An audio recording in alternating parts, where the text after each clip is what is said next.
In the previous demo, I was showing you how to call the auth.me endpoint from Middleware.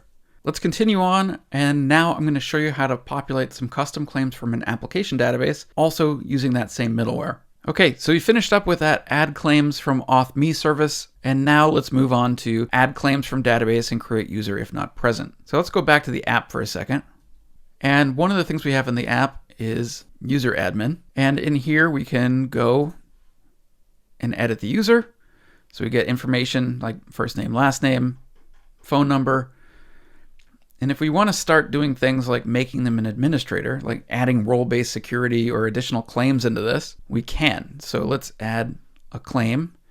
This claim is for role claim, and the name of the role is EasyAuth Demo Admin. Paste that in, and let's save that. Now let me show you how that's implemented in our database. So in our database, we've got a database called EasyAuth Demo. And if we open it up, we've got some tables in here. One of the tables is user, the other one is user claim.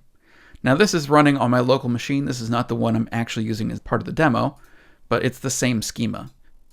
So for user, it's got a bunch of different information about it. Username, first name, last name, phone number, where it's coming from. And then we have user claim. User claim allows us to store custom claims in our database. So custom claims for particular users, and be able to add that in as claims in the application at runtime so that we can do interesting things with them. Basically add custom permissions. So let's do a select on this table. We see that we've got a claim for a username called admin@test.com. The claim name is role, meaning it's role-based security. The claim value is the name of the role that they're in. And then there's a bunch of extra stuff that you don't have to worry about right now. So let's go back into our middleware code. This stuff gets populated by this method, add claims from database and create user if not present. This is entirely custom logic that we're putting into our application that's riding on top of Azure App Service security. So what we're going to do is we're going to get the username for the current user, and we're going to call add claims from database and create user if not present for that user.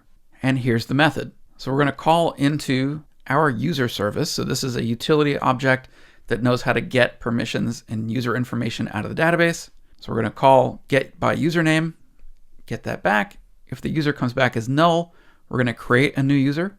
So basically at that point, we'd create a user object and save it down into the database. And then we're going to start populating the claims for this current user.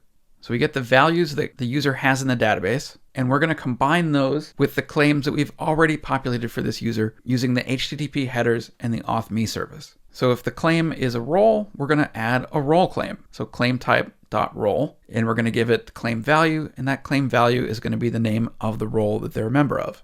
If it's not a role claim, we're just going to add it in as a name value pair. And that is how we populate our user claims. So we start first by getting claims from the headers. Then we get some claims from the auth.me service, and then finally, we get our own custom claims out of our database. Once we've populated that list of claims, we create our claims principal object and set it on to the user property of the HTTP context. And with that, our middleware has finished populating the claims for the current user, and we're ready to go. So let's go back to the app. So for my user account, benday@benday.com, we added this admin role. So that saved that value into the claims table that we created in our app, and then the middleware is going to populate that as one of the claims at runtime. So let's go to security summary, and now we have the role entry. Now what's nice about this design, basically having a place where we can save claims for user and then have them show up at runtime, what's nice about this design is that it gives us a lot of flexibility in the implementation of our application security. If we need to add new roles or new claims, it's just a matter of editing the user's claims in the database. And let's just say we're a member of the ASDF role. Save it. And there you go, there's the new claim. So once again, middleware is giving us a great place to extend security that's coming to us from Azure App Service security. And in this case, we're adding the ability to have custom roles, custom permissions that we add into our application. I'll show you how to use that information a little bit later on in this course.